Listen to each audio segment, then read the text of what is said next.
Welcome to Tax Chit Chat, the place where we talk all things tax all the time. So in today's episode, we're going to talk about, do I have to file a tax return if? Excuse me, it always happens at the worst time. Thank you for calling Wilson Rogers & Company. Jared speaking. Hey man, I heard you was making a video about if someone needs to file a tax return. Roscoe, how'd you know I was making a video? Did you bug the office phone again? Don't you worry about how I knew if you was making a video or not. Are you going to help me with my question or what? Fine, Roscoe. Did you get your W-2 yet? Yeah, I got it right here in front of me. What do you want me to look at? Tell me the amount in box 1 and then tell me the amount in box 2. Box 1 say 10,000 and box 2 say 0. So do I need to file? Well, if that's your only job that you worked in 2024, then no, you don't need to file. That's because the amount of income is below the standard deduction for your filing status, which is $14,600 for those who are filing single. Also, you had $0 in federal taxes withheld, so you wouldn't necessarily be getting a refund. But that ain't the only job that I work. I got another W-2. Okay, so same thing. How much is in box 1 and how much is in box 2? This one say 2,000 in box 1 and 546 in box 2.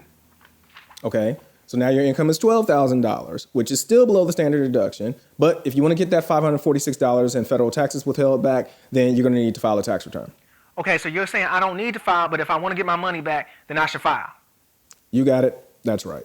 But what if I got a 1099? If you got a 1099 NEC, then tell me the amount in box 1.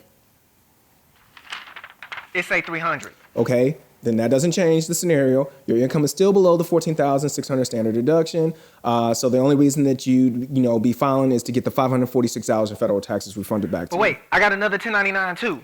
Roscoe, come on. How much one is that one for? It's for 600. Okay, well that changes things.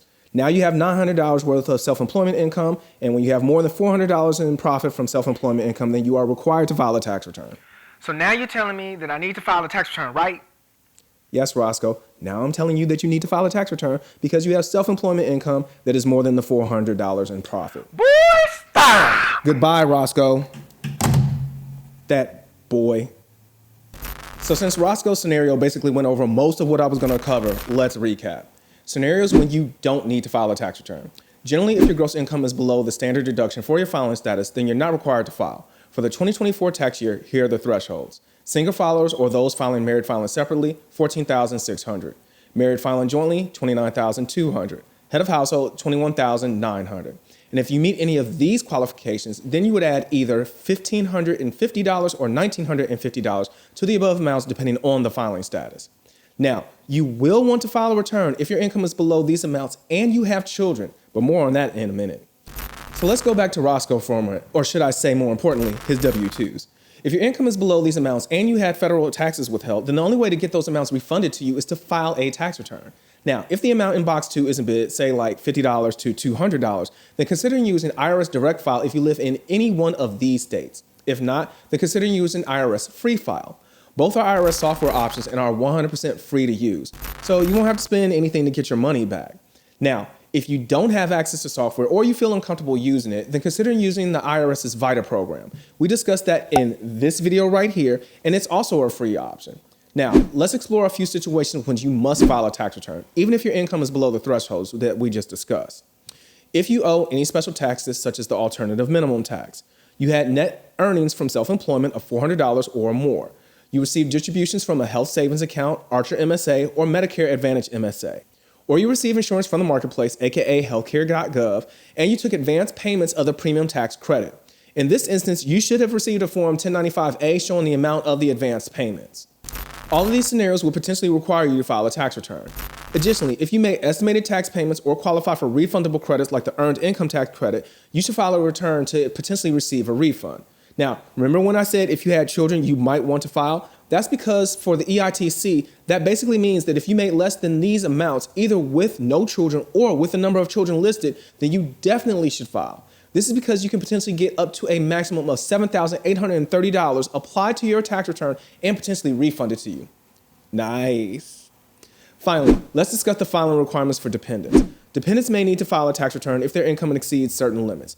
These include unearned income like interest or dividends over $1,300, earned income over $13,850, gross income more than the larger of $1,300 of earned income up to the $13,850, plus $400. Now, if a dependent owes any special taxes such as Social Security or Medicare tax on tips not reported on their employer, or had net earnings of self-employment of $400 or more, well, in these cases, then the dependent would be required to file a tax return regardless of the income thresholds. If you need assistance with getting some tax returns filed, say like the current year, make sure you check out the description of this video as it has our contact information, so feel free to reach out to us. If you have older years that you need to file, like, maybe a couple, then feel free to visit our service, filedoldtaxreturns.com. Once again, that is filedoldtaxreturns.com. It is also listed in the description of this video, and we'd be happy to help you get caught up. Now, if you like this video and you got some value from it, then please consider giving it a thumbs up, or you can say thanks by buying me a coffee. The link is in the description below, and the extra coins go towards helping us make future videos and pay for things like gear and props. So, until we meet again, remember to keep earning, keep learning, and just like that, this chat is adjourned.